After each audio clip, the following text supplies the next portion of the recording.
There was a strong possibility for Bulgaria to join Yugoslavia between 1945 and 1948, and the two countries almost achieved this Balkan Federation. So what if this actually happened? You guys are very smart and know that this would be a terrible idea, not only in the post-war period, but also after the fall of the Soviet Union, as the Yugoslav Wars would become much deadlier, as Bulgaria and Macedonia would be involved directly. So I would also cover how this alternate Yugoslav Civil War could have looked like. Let me show you what I came up with. The Bled Agreement of 1947 was signed between Bulgaria and Yugoslavia, and it paved the way for a future reunification, as this agreement abolished visas, allowing for free travel, and introduced a shared customs union, allowing for free trade. Further, Bulgaria owed $25 million to Yugoslavia as war reparations during the Second World War, which in this agreement Yugoslavia waived the war reparations, so Bulgaria didn't have to pay Yugoslavia. This brief example shows how close the two countries actually were to uniting, achieving free travel and free trade. So what went wrong? Well, to put it simply, quite literally everything. Stalin and Tito split in 1948. So the idea to unite Bulgaria and Yugoslavia became impossible after that, as Stalin didn't want to lose influence in the Balkans. There was a short period of time between 1945 and 1948 to unite Bulgaria and Yugoslavia, and the two countries had fought against each other just years prior during the Second World War, where Bulgaria also occupied a large chunk of the Yugoslav territories. Bulgaria even occupied Serbia during the Great War. They also fought against each other in the Second Balkan War and in the Serbo-Bulgarian War of 1885. So Bulgaria and Serbia were basically rivals, and uniting two rival countries in a short time span of 3 years would be a rushed decision, likely leading to more chaos. Hello everyone, it's Videntis. Once you finish watching Rewriting History's excellent video on the fate of a Yugoslavia where they added Bulgaria after World War II, come over to my channel to see a timeline where Yugoslavia federalized and didn't collapse in the 90s, instead westernizing. Another issue is the infamous Macedonian question. The Yugoslav side said that there is a distinct Macedonian identity and wanted Bulgaria to recognize it, but also a separate Macedonian language, while Bulgaria believed the Macedonians to be basically Bulgarians living outside of Bulgaria. The problem was not just language, but also the fact that Bulgaria wanted to annex Macedonia in this union, while Yugoslavia wanted Macedonia to strip Bulgaria out of Pirin Macedonia, then for the two to unite. In the Bled Agreement I mentioned earlier, the two sides agreed in 1947 that Vardar Macedonia and Pirin Macedonia would have to unite under Yugoslavia, while Bulgaria would receive the Western Outlands, which are basically the lands that Serbia took away from Bulgaria in the First World War. The topic regarding the Western Outlands is also really interesting, as Serbia and later Yugoslavia never referred to these lands as the Western Outlands, due to it implying irredentist claims. These territories were referred to once as the Western Outlands, and this was in the Bled Agreement, when Yugoslavia was willing to hand them over to Bulgaria. Further, Tito wanted Bulgaria to be kind of a subject to Belgrade, not having too much autonomy, and for the state to be broken up. As I discussed in a previous video I made regarding Yugoslavia annexing Bulgaria in 1918, the Bulgarians, if they ally with the Macedonians, would have a majority vote, so Serbian dominance over Yugoslavia would basically perish if Bulgaria is included. Tito didn't want for this to happen, hence why he pushed for a separate Macedonian identity, and for it to take over Pirin Macedonia at the expense of Bulgaria. For the viewpoint of Bulgaria, it would be a horrible deal. They recognize Macedonia and never lay claim to it again, lose land to set Macedonia and become a subject of Yugoslavia, and only gain the Western Outlands as compensation. While the idea sounded good on paper and both countries pushed for it to happen, the details of the deal made it impossible to happen. There were two main problems on why unification and forming a Balkan Federation couldn't be achieved. To summarize, Stalin and Tito had split up, so there was a short time span of 3 years to unite two rivals in the Balkans, who couldn't agree on the future of Macedonia. While we can get into detail indefinitely regarding all of the minor problems, for the purpose of this alternate history, I would like to solve these two main issues that I outlined and then form Greater Yugoslavia and see what would happen next. So now that you know why this couldn't happen, how is it possible? Well, Stalin supporting the idea would be the best way to achieve this, but this would be too unrealistic. Differences between Yugoslavia and the Soviet Union started to show as early as 1945, so if Stalin allowed Bulgaria to join Yugoslavia, he would lose his puppet state in the Balkans and his influence near the Bosphorus Straits, which were vital for the communist world. On the other hand, this move could de-escalate tensions in the early Cold War, as the Soviet Union wouldn't indirectly border Greece and Turkey in Europe, so these two countries are slightly less likely to join NATO, although I assume they still might. Maybe Stalin hopes that by agreeing Yugoslavia to annex Bulgaria, that the Bulgarians are leveraged into bringing Yugoslavia into the Soviet sphere, unlike historically. There are a few possibilities on how this could happen, and I must admit neither one of them actually work, as Stalin wouldn't give up his influence in Bulgaria just for the laws, so we need to find something different that would work better. I think that we can look at the Balkan Federation, which was proposed many times, but never actually came to be.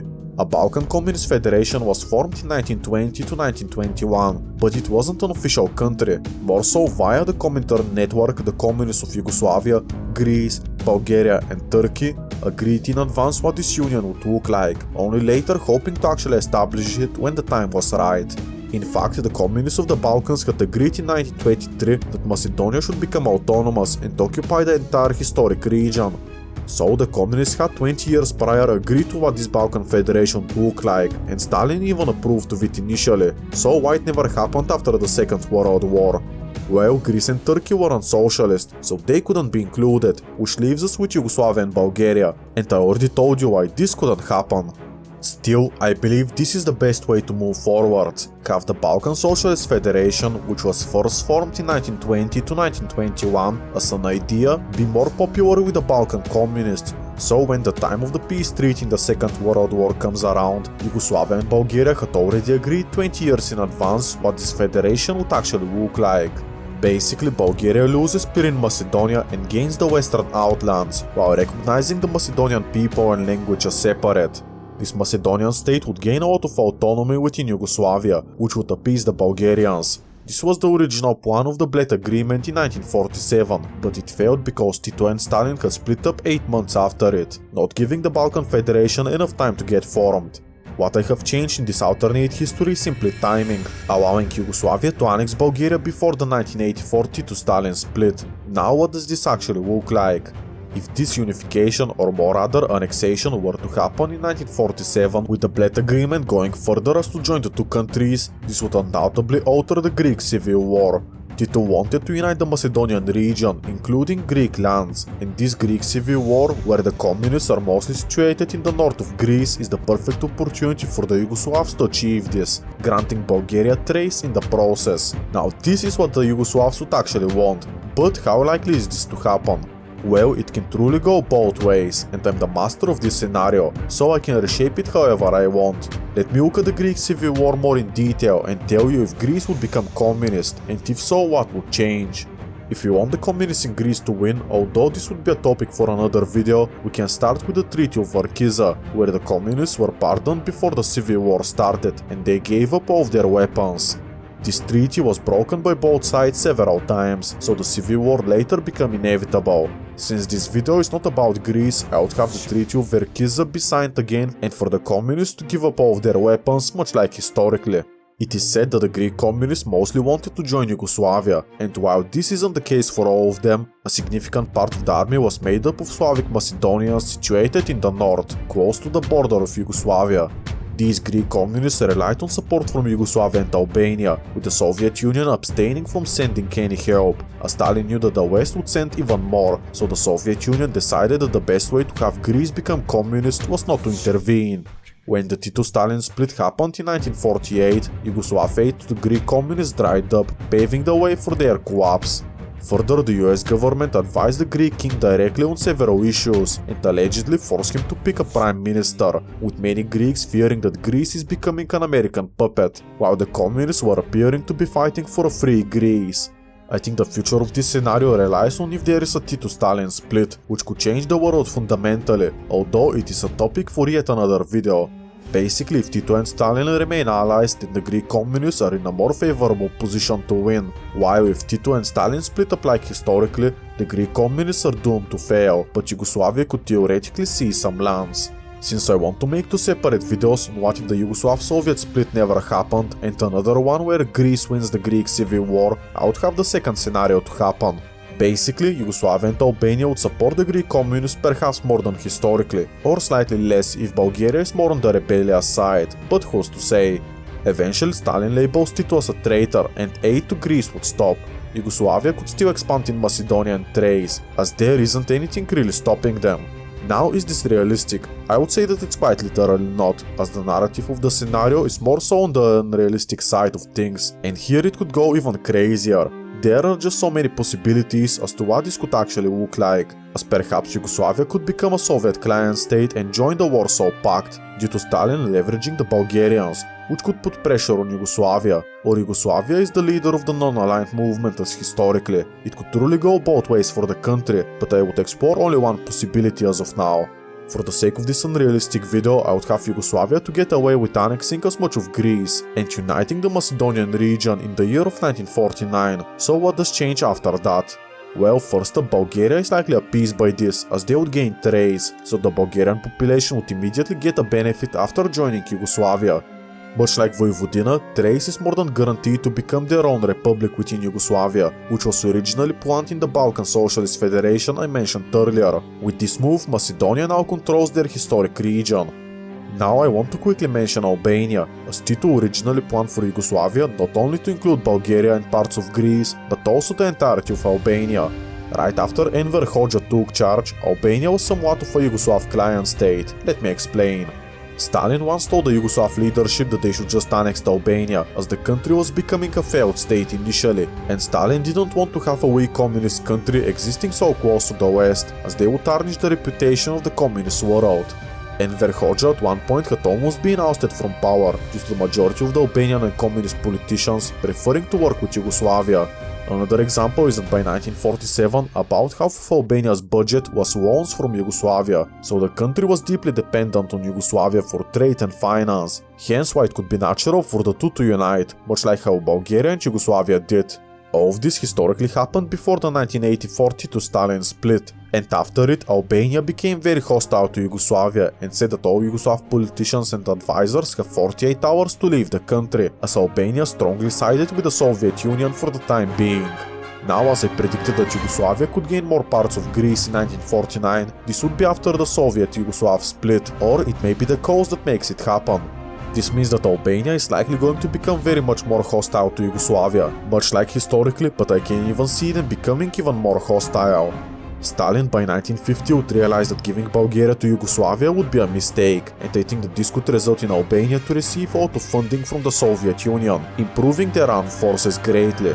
Stalin would also support the Albanian irredentist claims in Yugoslavia, with the goal of weakening the influence of the South Slavic country. As such, I would really doubt that Yugoslavia would be able to annex Albania like they wanted, and Albania would become a formal Warsaw Pact member, so they maybe never split up from the Soviet influence and later go to China, but who's to say? I would predict that Albania is about the same as in our own history, spending way more on military and on defense as to deter a possible Yugoslav invasion, while also receiving more funds from the Soviet Union, which could even out the increased military spending. Further, there would be a Yugoslav purge of anyone who was in favor of Soviet leadership, extending this one to Bulgaria as well, which historically happened after 1948. This purge would be greater than historically, due to most of the Bulgarian communists wanting to work with the Soviet Union. So for the purpose of this scenario, I cannot think of anything positive that would happen to Bulgaria under this Yugoslav leadership, as even Thrace is not formally part of them, but is rather another autonomous republic. Tito could push for the creation of a separate Thracian identity, much like he did with Macedonia, and if this is successful, Thrace could be expanded into their respective region at the expense of Bulgaria. While this is possible, I wouldn't have it happen here. So, how would Greater Yugoslavia actually look like?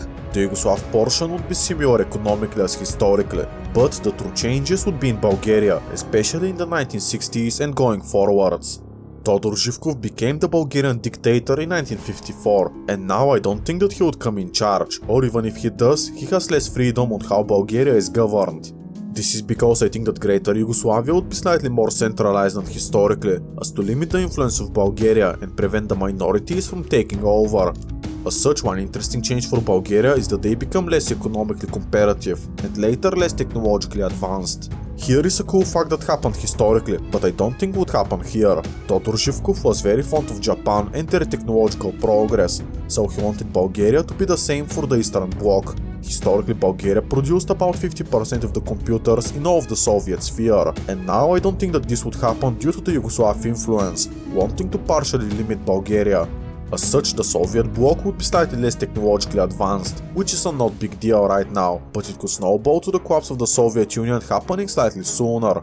Politically, Greater Yugoslavia is forced to be even more non-aligned, as they have no other options. They have alienated the West by taking more of Greece, while alienating the East by taking Bulgaria. For example, the Balkan Pact in 1953, historically signed between Yugoslavia, Greece and Turkey, wouldn't happen here, as Greece is likely very hostile towards Yugoslavia. Historically, this Balkan Pact paved the way for Yugoslavia to join NATO, which the Yugoslavs refused, but they had been part of the Western defense systems. Now Yugoslavia could be looking to more closely align itself with Turkey, which would also begin to rise to power and have conflicts with interests in Greece, especially after Britain leaves Cyprus and Turkey and Greece lay claim to it, which is the reason why the Balkan Pact of 1954 historically collapsed.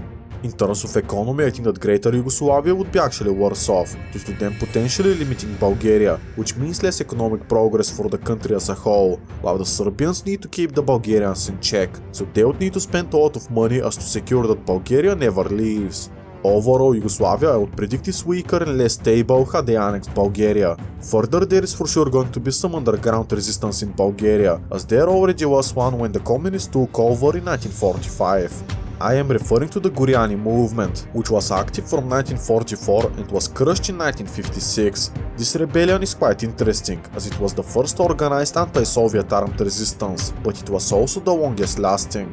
Soviet-aligned Bulgaria could have an easier time to crush these rebellions, but Yugoslavia is undoubtedly less stable, so the Guriani movement would cause even more chaos and gain more support. Greater Yugoslavia is more unstable than you may think. At this point, any sane alternate history YouTuber would wrap this scenario up, as although there were some minor changes, the effects would be massive and the consequences would be unpredictable. But I'm no sane alternate history YouTuber, so we're going up until the modern day, and I'm also going to give you two possible endings, even if this is one of the most unrealistic videos I have ever made. Now Greece and Turkey would undoubtedly see some changes, with Greece becoming the most important. The Greek junta historically took charge in 1967, and they were considered as being ultra-nationalist, while also being part of NATO. With Greece losing part of the north to Yugoslavia, the Greek junta may come to rule Greece much sooner, as they were strongly anti-communist and wanted to restore the former glory of Greece. So I think the circumstances would make them come to power a few years sooner. For the sake of argument, I would say 1960. A year later, in 1961, Yugoslavia would start a non-aligned movement, much like historically, and they could try to get Turkey on their side. Since Turkey had already joined NATO 5 years prior, I don't think that this would happen, but Turkey is already altered in this alternate history, not by Yugoslavia taking Bulgaria, but by Greece becoming ultra-nationalist sooner, and weaker due to them losing land. Turkey may become more aggressive in the 1960s in the Cyprus dispute and could lay claim to the Aegean Islands and maybe all of Cyprus. NATO's two most important members in Eastern Europe closest to the arrival of the Soviet Union would become very hostile to each other. As such, I think the tensions in Cyprus would boil over sooner than 1974. The reason why Turkey invaded Cyprus is a complicated one, but I would keep it really simple. When Cyprus was declared as an independent country, Britain, Turkey and Greece agreed that neither nation should annex the island. Cyprus would in turn guarantee the Turkish people's rights, and this arrangement lasted for about 20 years historically. When the Greek junta took charge in Greece, they allegedly did a coup in Cyprus and put a candidate in charge that was very vocal about uniting with Greece, which was in violation of the previous agreements that Greece had said not to annex the island. The Turks in Cyprus were worried about being part of ultra-nationalist Greece, so Turkey invaded in 1974. Now with Greece becoming ultra-nationalist about 7 years sooner, this Turkish invasion of Cyprus could also start 7 years sooner, so in about 1967, for the sake of argument. The United States of America wasn't pleased with two NATO members going to war, as it makes the Western world seem weak and less united. But here is the interesting part. In the first phase of the war, most countries were sympathetic to the Turkish cause and against the Greek junta, which applied brutal tactics as to get rid of their minorities. As such, in the first phase, the international community agreed that the Turkish invasion was justified and that Greece was in the wrong. The international community only turned against Turkey when they refused to leave the island and established a puppet government to the north. In this alternate history, I can really see Turkey to perhaps gain all of Cyprus and reinstate it as a free country, although it would be heavily Turkish-leaning. While Turkey may get away with annexing some Greek Aegean islands in the midst of the chaos and the fall of the controversial Greek junta. Another interesting change comes again from the absence of Todor Zhivkov and the extent of the power of the Bulgarian communists. Historically, when Turkey invaded Cyprus as to protect the Turkish minority there, the Bulgarians started to panic, as Bulgaria also had a sizable Turkish minority, about 8% out of the population. What the Bulgarian Communist Party did was a policy that is borderline ethnic cleansing of the Turkish people within Bulgaria. These people were forced to change their names from Turkish to Bulgarian ones. Even further, many Turkish people disappeared from Bulgaria during this time. We can't know for sure, but tens of thousands, if not hundreds of thousands, were directly killed, with about 300,000 Turks leaving Bulgaria and going back to Turkey as a result of these policies. This also almost caused a famine within Bulgaria, due to these Turks being farmers and food producers. This time, with more Yugoslav oversight, it may not actually happen, or at least not to the same extent. Yugoslavia would have very good relations with Turkey, so there wouldn't be fear that Turkey would invade as to protect the Turkish minorities. What this realistically means is that there would be way more Turkish people in Bulgaria today, about 350 more thousand to be exact, but this number could mostly increase over the years. I know that the video is about Yugoslavia and Bulgaria, but honestly nothing too interesting would happen there up until the 1990s when the country would collapse, which I would cover in detail a bit later in the video. I could talk about how the economies, politics and exact policies are changed in Greater Yugoslavia, but I think that I would bore you with details. I think that most of my community is more interested in more wars and map painting, rather than how Bulgaria in this alternate history would drive the Yugo instead of the WADA. How the mandatory military service in Bulgaria would be shorter, due to them using the Yugoslav one, so Bulgarian soldiers typically served for 2 years, while the Yugoslav one served from 1 to 1.5 years. Some changes that would also happen in this alternate universe is the Bulgarian city names, where some of them were called after Soviet generals and Bulgarian communists in our own history. For example, my birth city of Varna, yes the same as the Crusade, from 1949 to 1956, was called Stalin. Dobrich was called Tulbuchin, named after the Soviet Marshal Fyodor Tulbuchin. Shumen was called Kuvarovgrad, after the Bulgarian communist political leader Vasil Kuvarov. Dimitrovgrad was formed by merging 3 villages, and it was called after the first Bulgarian communist dictator Georgi Dimitrov. As Bulgaria would become now part of Yugoslavia, Varna is for sure not going to be called Stalin. So while there would be a lot of changes in the Bulgarian city names in the Cold War, I wouldn't go in detail, and go straight to the meat of the video. Now this would be the part of the video I assume most of you are waiting for, which is how this alternate Yugoslav Wars would look like. How we have the Soviet Union collapse and exactly when is difficult to tell, but the bigger picture is overall the same. Now I hope that I have proven that Greater Yugoslavia would be more unstable and less economically relevant than our own history, so their collapse may happen slightly sooner, with one canon event being the death of Tito. I would have the Yugoslav crisis to start in the year of 1990. Slovenia would declare independence and likely succeed after a brief 10-day war, much like our own history, while Croatia would also declare independence, but Yugoslavia wouldn't allow it, starting the Yugoslav Wars as we know them today. But in this alternate history, Bulgaria is also in the mix. The problem is that Macedonia in 1992 also declared independence from Yugoslavia, and in our own history they were the only former Yugoslav republic to leave the Union peacefully. Now with Bulgaria and even Greece potentially getting involved, the Macedonian war could become deadlier and more devastating than the Bosnian one of our own history, so this is how I would have it play out. I just want to quickly mention that the Yugoslav wars are very complicated. There were several temporary pauses to fighting, UN sanctions, NATO bombings and changes of narratives, so I'm going to keep it very simple and oversimplify heavily. The start of the Yugoslav Wars is the same as in our own history. Slovenia breaks free and Croatia declares independence, starting the bloody conflict. Likely Bulgaria becomes more democratic and western oriented, with the Union of Democratic Forces taking charge as their anti-communist position was quite strong. This political party is likely going to become more popular in Bulgaria than historically, as the Bulgarians would see the communists as puppets of Belgrade, hence why the anti-communist position of the Union of Democratic Forces would become more popular. Then, as Bulgaria leaves Yugoslavia, the question of Macedonia would be brought up, and I mentioned in the beginning of the video that this issue is impossible to be resolved diplomatically, so war would be likely. Bulgaria would at the very least like to gain previously lost lands, which is Pirin Macedonia, and at the very best gain all of Macedonia on their side. There is also the issue of Thrace, which would be more mixed up than historically, with many Turks that were never deported in this alternate history, in addition to many more Bulgarians and slightly less Greeks, due to it being no longer part of Greece after the Greek Civil War. I can see Thrace declaring their own independence as a free republic, which could later become another hotspot of conflict. Yugoslavia has to agree to Bulgaria and Thrace becoming independent, as they're busy in Croatia and cannot do much. Macedonia is certainly in a position to leave Yugoslavia, but I don't think that this would be a smart move for them to do right now.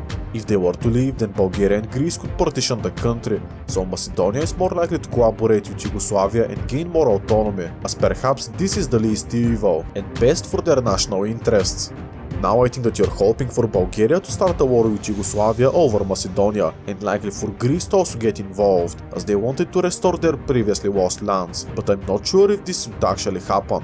First up, regarding why Bulgaria may not enter the Yugoslav Wars, the Bulgarian ruling party was very much Western-leaning and didn't want to antagonize them. Historically, Bulgaria was the first to recognize Macedonia's independence, which would happen in this alternate history as well if Macedonia leaves Yugoslavia, but also Bulgaria supported sanctions against Serbia and cooperated with NATO in the Kosovo War. Even after the war, Bulgaria supported the integration of the Western Balkans into the European institutions. Bulgaria in the 1990s was more peaceful than you may expect, so them starting a war is not too realistic, but of course all I said could be butterflied away. The main reason why I believe that Bulgaria wouldn't start a war over Macedonia is the economic state of Bulgaria in 1990. Historically, the country was very chaotic when they switched from communism to capitalism. There were shortages and millions of people left the country after the fall of communism. Government industry was sold at a bargain to private investors, also known as mafia members, who took over the streets. Bulgaria was really poor and broken right after the fall of communism. Now in this alternate history, they would be even worse, as they were part of Yugoslavia, which forbid them from industrialization too much, and Bulgaria wouldn't get too many investments from the Soviet Union, so they are likely much more worse off, so fighting a war would literally crush and kill Bulgaria. Considering that your people are struggling to feed themselves, a war over Macedonia would be really unpopular, so I don't think that Bulgaria would intervene. They would support the anti-Serbian faction diplomatically, like they did in our own history, and maybe push for Macedonia to leave the Serbian side. As for Greece and how they would change in these new circumstances, Greece and Serbia had always been in a favorable relation, so a war between the two countries is quite unlikely, hence why Greece never intervened historically. The Greeks in our own history openly supported Slobodan Milosevic and the Serbian nationalist goals, so this could change in this alternate history, considering that Greece has lost Cyprus and perhaps some Aegean islands, but also Macedonia and Thrace, so this could be the perfect opportunity for Greece to regain parts of their lost lands. The thing is that Greece is a NATO member, so the Americans and the United Nations would likely not be excited about Greece going to war and causing even more chaos in the Western Balkans. This means that if I'm really realistic with this unrealistic topic, honestly not a lot would change. We would get roughly the same borders, but Macedonia has united the entire region and wouldn't be called North Macedonia today, while Thrace is an independent country, influenced mostly by Bulgaria, but also Turkey and Greece. If we were to be realistic, this is what I predict would happen. Basically, Greece supports Serbia like historically, so they are unlikely to intervene with NATO pressure, while Bulgaria was simply too broke and poor to start a war, hence why they would choose diplomacy, resulting in the Balkans looking like this. Thrace would develop separately, and Bulgaria could benefit from accessing the Aegean Sea, but overall the situation is the same. Bulgaria could join NATO in the European Union, which Greece could allow, as there aren't any direct conflicts of interest between the two nations over Thrace and Macedonia. The political situation would be really confusing in these two countries, as they would have to grant autonomy to the Bulgarians and Greeks living inside of them, so this is not a permanent solution and they are likely going to be very unstable, likely looking to Bosnia and Herzegovina today. Them joining NATO in the European Union is possible and could alleviate a lot of pressure, but is quite unlikely considering all of the problems. Overall, in this ending, everyone is slightly worse off than historically. Even Macedonia, that has united the entire region, would see many problems with the new millennium.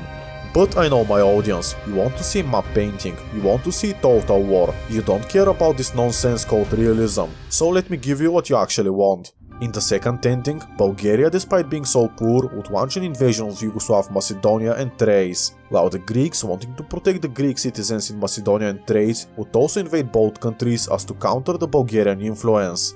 Yugoslavia likely enters in a state of war against Bulgaria, but due to their favorable relations between the Serbs and Greeks, war between the two is unlikely to happen.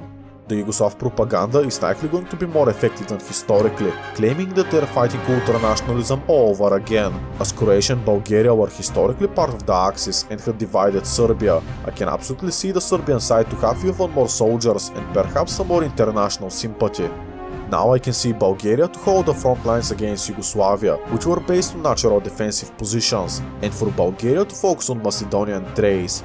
I can see the Thracian state to be overrun quite easily, as Greece cannot reach it so soon, so it would become integrated into Bulgaria, with a lot of autonomy for the people living there.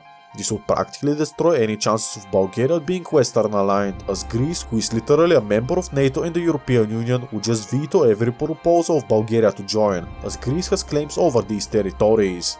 Anyways, we can have the controversial Macedonian War to continue. Realistically, there is a United Nations mandated peace treaty that is broken several times with both sides, but what I can see happening eventually is for Macedonia to get overrun. Bulgaria is perhaps not bombed by NATO for the sole reason that they are also fighting Yugoslavia. This is basically a four-way civil war that is too complicated to explain, so let's skip to the peace treaty and tell you what would happen next. First up, in the Western Balkans, we can see Bosnia to be reduced in size to Croatia, or even to be fully annexed into them, with promises of Bosnian autonomy and them joining the European Union together. A full annexation is quite unlikely to happen, but considering the more bloody Yugoslav Civil War, it could be needed if both sides want to secure their independence. Now I am also aware of what the Croatians did in Bosnia both in this war and in the Second World War, so it may be unlikely, and I would leave it up to you to decide. Hungary taking parts of Vojvodina is also not too unreasonable, as historically they wanted to protect the Hungarian minority in Vojvodina, which numbered at around 250,000 ethnic Hungarians. If Yugoslavia is more desperate in this war, which could happen as they're also fighting Bulgaria, ethnic violence could push Hungary to occupy parts of Yugoslavia, which the West wouldn't like, but would see as a necessity. Albania getting itself involved and taking Kosovo and parts of Macedonia is also not unreasonable, so this war has many endings and I already gave you a realistic one, so this is going to be more so on the crazier side. As Serbia is too exhausted to fight, I think that the West would support Albania in uniting their ethnic speakers, so in this alternate history it is more likely to happen. Macedonia is practically divided between Bulgaria and Greece, with both countries wanting more land at the expense of the other, so this area is going to become quite tense. Further, Macedonian nationalism had more time to develop itself as it was fully embraced under Yugoslavia in this alternate history, and they even united the entire region as a separate republic, so the Macedonians would cause a lot of trouble, starting an insurgency against the Bulgarians and Greeks, which would become a resource drain for both already impoverished Balkan countries. This is how I would have the Balkans to look like if there was a total war, and you can see that Bulgaria had gained a lot of territory, but I would argue that they are actually the biggest losers in this war. I already mentioned the poverty of Bulgaria in the 1990s, which this timeline would be worse under the Yugoslav management and later the Yugoslav Wars. Further, if there are NATO bombings over Bulgaria, it would further crush the nation, which has destroyed any hopes of them joining NATO and the European Union. Even further, Bulgaria in the 1990s was losing population at a record pace. Now throw war into the mix and similarly to how many Bosnians fled during the war, many Bulgarians and Macedonians would choose to leave for good. Sure, the population and territory of Bulgaria would be far greater than today, but the country would continue to bleed population even quicker, worsening their economic situation, as they would become more isolated and eventually surrounded by NATO and European Union members. And the Bulgarians cannot join any of these alliances, so they're going to become really unstable and poor, without a doubt worse than today. This is by all means not a great ending for Bulgaria, but also for Greece. The Greek Republic is also undoubtedly weaker, and they may have alienated the West with their invasion of Macedonia, so when the 2008 recession hits Greece, it would be much worse than historically, and it already went really bad for Greece. Unsurprisingly, an ending of total war in the Balkans makes all countries worse off. Who would have guessed that war is bad and would cause even more poverty?